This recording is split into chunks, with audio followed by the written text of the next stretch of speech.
Bonjour, je vais vous expliquer ici ce qui motive le chapitre produit scalaire.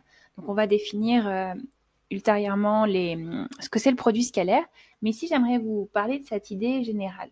Donc on sait multiplier des nombres et les mathématiciens se sont demandé si on pouvait multiplier des vecteurs.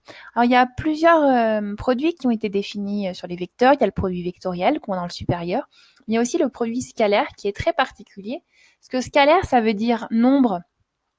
Et donc, ça veut dire que c'est un produit de vecteurs dont le résultat est un nombre. Donc, c'est un petit peu original. Et on va essayer de voir qu'est-ce qui a pu motiver cette idée.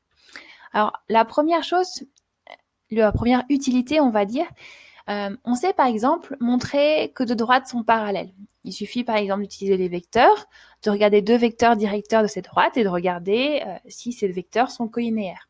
C'est quelque chose qui est assez simple et qu'on maîtrise depuis longtemps.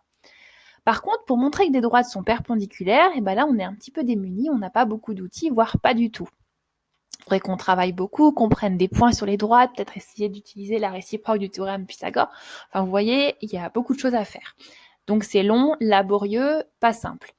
Et donc, le produit scalaire sera une réponse très simple à ce genre de questions. On aura besoin juste de deux vecteurs directeurs de ces droites et on calculera leur produit scalaire et en fonction du résultat, on pourra dire si ces droites sont orthogonales ou pas, perpendiculaires, pardon, si ces droites sont perpendiculaires ou non. Le produit scalaire aussi a une grande utilité en physique. Alors, je vais essayer de vous faire un peu de physique. Ce sera sans doute maladroit. Donc, on prend un petit chariot qui est bleu là, et on le tire, là c'est une pente laborieuse, et on le tire dans le sens du vecteur AB. Et donc on peut appliquer en plus une force F à son centre de gravité là du petit chariot, et on peut mesurer ce qu'on appelle le travail de cette force dans le cadre du déplacement de A vers B. Et donc là, pour définir ça, les physiciens utilisent le produit scalaire du vecteur AB par le vecteur F. On lit AB scalaire F.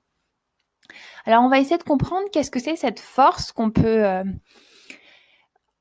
attribuer à ce petit chariot. Donc, par exemple, on aimerait lui appliquer une force pour que le travail soit qualifié de moteur. Donc, moteur, ça veut dire qui aide.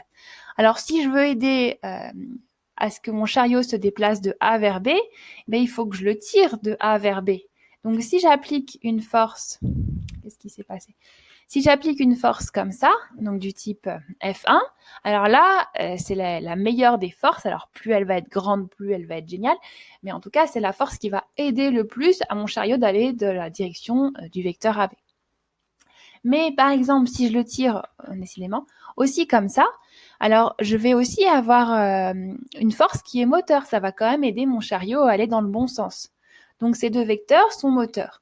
Alors, ce qu'on peut noter, par exemple, c'est que le produit scalaire de AB scalaire F1 avec ce F1 ou le précédent, ça sera un positif. Donc, ça veut dire que c'est un travail qui va aider, qui va aller dans le bon sens.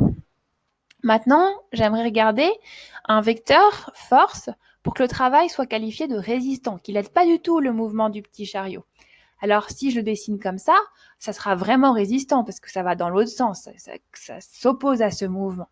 Mais si je le fais aussi comme ça, je m'oppose aussi un peu moins. Et dans les deux situations que je viens de montrer, alors AB scalaire F2, ça va être négatif. Ça va montrer en fait que cette force, elle s'oppose à ce mouvement. Elle ne veut pas y aller. Donc là, ça va être traduit par un nombre négatif. Et puis, un troisième vecteur, c'est celui qui sera qualifié de nul, qui ne va pas aider ni être résistant. Il ne va rien faire. Il ne va pas agir sur notre petit chariot. Alors, ça, c'est peut-être plus dur à intuiter. C'est un vecteur qui sera orthogonal. Donc, AB et F3 vont être orthogonaux. On peut le faire aussi comme ça. Et donc là, ce vecteur force, si on l'attribue au chariot, il ne va rien se passer. De toute façon, le chariot ne va pas se mettre à voler et il ne va pas s'effondrer dans le sol en lui appliquant cette force-là. Et donc, du coup, on va dire que là, le travail, il est nul. Et si on regarde le produit scalaire, il va être égal à 0. Donc, vous voyez, avec un résultat d'un produit scalaire, en fonction du résultat, positif, nul ou négatif, on va pouvoir interpréter dans le domaine de la physique ce que ça veut dire. Donc, pour résumer, l'idée du produit scalaire, ça va être une sorte de multiplication sur l'ensemble des vecteurs dont le résultat, ça va être un nombre. Ça ne va pas être un vecteur. Nous, on est habitué à ce que quand on multiplie des choses, on reste dans le même domaine. Et là, ça va pas être le cas. Et puis après, il faut se dire que cet outil va nous permettre de résoudre des problèmes de géométrie, de physique, etc. Voilà pour l'introduction. Au revoir.